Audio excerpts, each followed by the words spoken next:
নমস্কার বন্ধুরা, তোমরা কেমন আছো? আশা করি ভালো আছো। তো তোমরা যারা এই বছর টিবিজি এক্সাম দিয়েছো, আশা করি তোমরা সবাই জানো তোমাদের কাউন্সেলিং এর জন্য রেজিস্ট্রেশনটা চলছে এখনো। তো আজকের এই ভিডিওতে তোমাদের কাউন্সেলিং এর জন্য যে রেজিস্ট্রেশনটা চলছে, এটা লাস্ট ডেটটা নিয়ে আবার মনে করিয়ে দেবো তোমাদের। তোমরা অনেকেই এখনো পর্যন্ত রেজিস্ট্রেশনটা করোনি, তো তোমাদের আবার মনে করিয়ে দেবো। এবং কাউন্সেলিং রিলেটেড তোমার যে বিভিন্ন কোশ্চেন রয়েছে এবং রেজিস্ট্রেশন রিলেটেড যে বিভিন্ন কোশ্চেন রয়েছে সেগুলো নিয়ে আলোচনা করে দেব। অপটিন মার্কস তোমরা কিভাবে দেবে, কোন কোন সাবজেক্ট তোমাদের প্লাস করে তোমাদের অপটিন মার্কসটা দিতে লাগবে, তারপর তোমাদের কম্পার্টমেন্টাল সাবজেক্ট নিয়ে আলোচনা করে দেব। তোমাদের যাদের কম্পার্টমেন্টাল সাবজেক্ট রয়েছে তোমরা কোন কাউন্সিলিং থেকে অ্যাটেন্ড করতে পারবে, কবে নাগাদ তোমরা অ্যাটেন্ড করতে পারবে, কিভাবে অ্যাটেন্ড করবে কাউন্সিলিং এ তোমাদের যাদের কম্পার্টমেন্টাল সাবজেক্ট রয়েছে, তো সেটা নিয়েও আলোচনা করে দেব। এবং তোমরা যারা রেজিস্ট্রেশনের সময় বিভিন্ন ভুল করছো, তোমরা কিভাবে ঠিক করবে বা তোমাদের কারেকশন উইন্ডো ওপেন হবে কিনা, তো সেটা নিয়ে আলোচনা করে দেব। এবং চয়েস ফিলিংটা কবে নাগাদ স্টার্ট হতে পারে, চয়েস ফিলিং এর পর তোমাদের আর কিছু করতে হবে কিনা কাউন্সিলিং এর আগে, তো সেটা নিয়েও আলোচনা করে দেব। তো তোমরা স্কিপ না করে ভিডিওটা দেখতে থাকো। আশা করি তোমাদের এই ভিডিওটা খুবই গুরুত্বপূর্ণ হতে চলেছে। তো প্রথমত তোমাদের রেজিস্ট্রেশনের যে লাস্ট ডেটটা রয়েছে সেটা হচ্ছে 10 জুন। 5 জুন থেকে তোমাদের রেজিস্ট্রেশনটা স্টার্ট হয়েছিল এবং 10 জুন পর্যন্ত তোমাদের রেজিস্ট্রেশনটা চলবে। তো এর মধ্যে তোমাদের রেজিস্ট্রেশনটা কমপ্লিট করে নিতে হবে, ঠিক আছে? কারণ এরপর হয়তো তোমাদের ডেট এক্সটেনশন নাও হতে পারে। আর যারা রেজিস্ট্রেশন করবে না, তোমাদের কিন্তু কাউন্সেলিং এ অ্যাটেন্ড করতে দেওয়া হবে না। ফার্স্ট কাউন্সেলিং এ অ্যাটেন্ড করতে পারবে না তোমরা যারা রেজিস্ট্রেশনটা করবে না, ঠিক আছে? তো তোমরা অবশ্যই রেজিস্ট্রেশনটা করে নেবে। এখনো পর্যন্ত তোমরা যারা রেজিস্ট্রেশন করোনি, তোমরা অবশ্যই রেজিস্ট্রেশনটা করে নেবে। রেজিস্ট্রেশনের সম্পূর্ণ প্রসেস ভিডিওটা আমি কিছুদিন আগেই দিয়ে দিয়েছিলাম।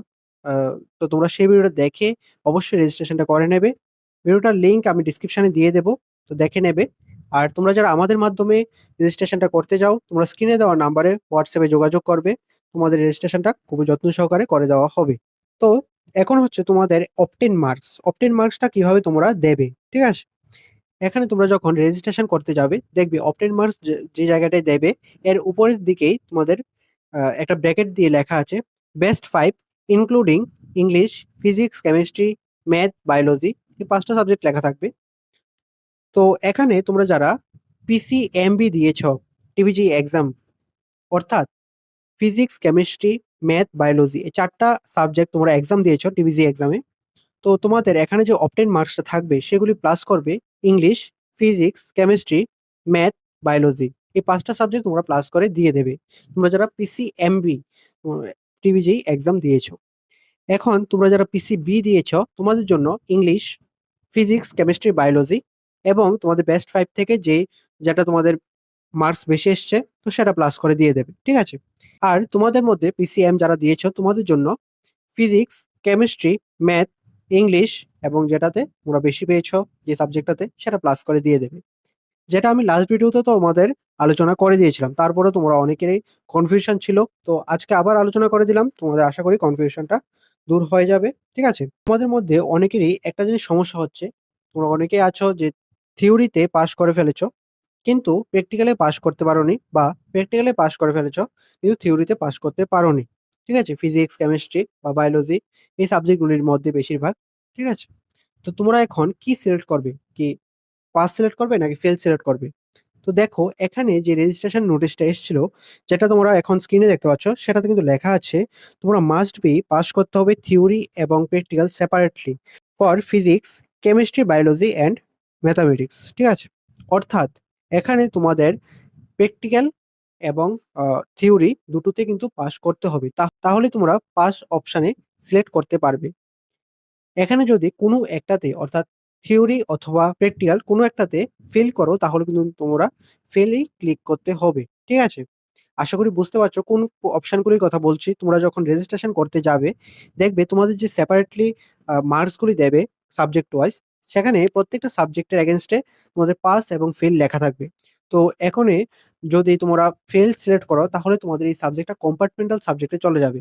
যতদিন পর্যন্ত এই সাবজেক্টটা তোমরা ইমপ্রুভ না করবে, অর্থাৎ পাস না করবে, ততদিন পর্যন্ত তোমরা কাউন্সেলিং এ অ্যাটেন্ড করতে পারবে না। ঠিক আছে? এবং তোমাদের ইমপ্রুভ করার পরেও তোমাদের যখন মার্কশিটটা আসবে, তখন তোমরা টিবিজি অফিসে গিয়ে মার্কশিট আপডেট করিয়ে আসতে হবে। তারপর তোমাদের কাউন্সেলিং এ অ্যাটেন্ড করতে দেওয়া হবে। তো এখানে হয়তো তোমাদের ফার্স্ট ২-১ টা কাউন্সেলিং মিস হতে পারে। যখনই তোমাদের মার্কশিটটা পেয়ে যাবে, তোমরা কিন্তু আর দেরি করবে না। তোমরা অবশ্যই খুব তাড়াতাড়ি, যতটা তাড়াতাড়ি সম্ভব তোমরা টিবিজি অফিসে গিয়ে এটা আপডেট করিয়ে আসবে। ঠিক আছে? কারণ দেখো, এখানে সমস্ত কাউন্সেলিংটা হচ্ছে ভ্যাকেন্সির উপরে। তোমরা যদি ২-১টা কাউন্সেলিং মিস করে ফেলো, তাহলে কিন্তু ভ্যাকেন্সিটা তোমাদের জন্য থাকবে না। ভ্যাকেন্সিটা কিন্তু কমে যাবে। ঠিক আছে? তোমরা আশা করি বুঝতে পারছো।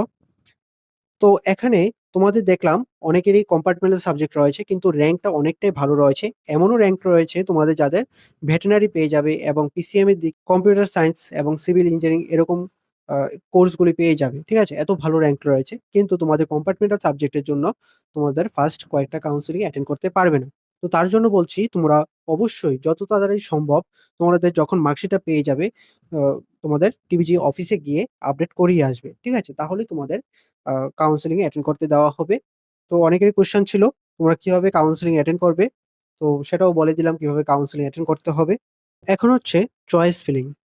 তোমাদের রেজিস্ট্রেশন শেষ হওয়ার পর, রেজিস্ট্রেশন যে লাস্ট ডেট থাকবে সেটা শেষ হওয়ার পর কিছুদিন টাইম লাগবে তোমাদের আ চয়েস ফিলিংটা স্টার্ট হতে কিছুদিন টাইম লাগবে। তোমরা যারা রেজিস্ট্রেশন করেছো, তোমাদের ভেরিফিকেশন হবে। তো যখন ভেরিফিকেশন হবে, তোমাদের যে প্রোফাইলটা রয়েছে সেটা লগইন করলে দেখবে ভেরিফাইড লেখা আসবে। রেজিস্ট্রেশন স্ট্যাটাসে ভেরিফাইড লেখা আসবে। ঠিক আছে? তো এটা ১ সপ্তাহ বা ২ সপ্তাহের মতো টাইম লাগতে পারে তোমাদের এই ভেরিফাইড স্ট্যাটাসটা আসতে। তো এটা ১-২ সপ্তাহ লাগতে পারে তোমাদের এই রেজিস্ট্রেশন স্ট্যাটাসটা ভেরিফাই আসতে। ঠিক আছে? তো তোমরা টেনশন করবে না। এই রেজিস্ট্রেশনগুলি ভেরিফাইড হওয়ার পর তোমাদের চয়েস ফিলিংটা স্টার্ট হবে। সেই চয়েস ফিলিংটা তোমরা কিভাবে সঠিকভাবে করতে হবে, তোমাদের ডিমান্ড অনুযায়ী, তো সেটা আমি যে প্রসেস ভিডিওটা দেব, তো সেটার মধ্যেই বলে দেব তোমাদের। ঠিক আছে? তোমরা অনেকেই রয়েছ যে তোমাদের সেম কোর্সে, একটাই কোর্সে ভর্তি হবে, কিন্তু এটা প্রাইভেট হোক বা গভর্নমেন্ট হোক, সেগুলিতে ভর্তি হবে। তোমরা যদি গভর্নমেন্ট না পাও তাহলে প্রাইভেট গুলিতে ভর্তি হবে, কিন্তু কোর্সটা সেম থাকবে। তো তোমাদের জন্য একরকম চয়েস ফিলিং হবে। এবং তোমরা অনেকে আছো যারা গভর্নমেন্ট কলেজেই ভর্তি হবে। যেকোনো কোর্সেই হোক, কিন্তু তোমরা গভর্নমেন্ট কলেজে ভর্তি হবে। তো তোমাদের জন্য একরকম থাকবে চয়েস ফিলিংটা। ঠিক আছে? তো যখন চয়েস ফিলিংটা তোমাদের শুরু হবে, তখন আমি বলে দেব তোমাদের কিভাবে তোমরা সিলেক্ট করতে হবে, কি প্রসেসে সিলেক্ট করতে হবে। ঠিক আছে? তো তোমরা অপেক্ষা করো। তোমরা যখনই নোটিশ আসবে আমি তোমাদের জানিয়ে দেব, আপডেট দিয়ে দেব। আর তোমরা অবশ্যই আমাদের টেলিগ্রাম চ্যানেলে জয়েন হয়ে যাবে। টেলিগ্রাম চ্যানেলের লিংক তোমরা ডেসক্রিপশনে পেয়ে যাবে। ঠিক আছে? তো আশা করি তোমাদের সবকিছু নিয়ে আলোচনা করে দিলাম। তোমার যদি আরো কিছু এনকোয়ারি থাকে, তাহলে অবশ্যই কমেন্টে জানাবে। আর তোমরা রেজিস্ট্রেশন করতে গিয়ে ভুল করবে না। আশা করি তোমাদের রেজিস্ট্রেশনের জন্য কারেকশন উইন্ডো ওপেন হবে না। ঠিক আছে? যাদের ভুল হয়েছে, তোমরা হয়তো টিবিজি অফিসে গিয়ে ঠিক করতে হবে। না হলে টিবিজি অফিসে কনট্যাক্ট করে ঠিক করতে হবে। বুঝতে পারলে? তো যদি কোনো কিছু কারেকশন নিয়ে কোনো নোটিশ আসে, সেগুলিও তোমরা পেয়ে যাবে যদি আসে। তো আশা করি তোমরা আজকের ভিডিওটা বুঝতে পারলে। যদি কোনো কিছু ডাউট থাকে তাহলে অবশ্যই কমেন্টে জানাবে। তো আজকের ভিডিওটা এতটুকুই। তোমার যদি ভিডিওটা ভালো লেগে থাকে তাহলে অবশ্যই লাইক করে দেবে, শেয়ার করে দেবে। আর অবশ্যই সাবস্ক্রাইবটা করে পাশে থাকবে।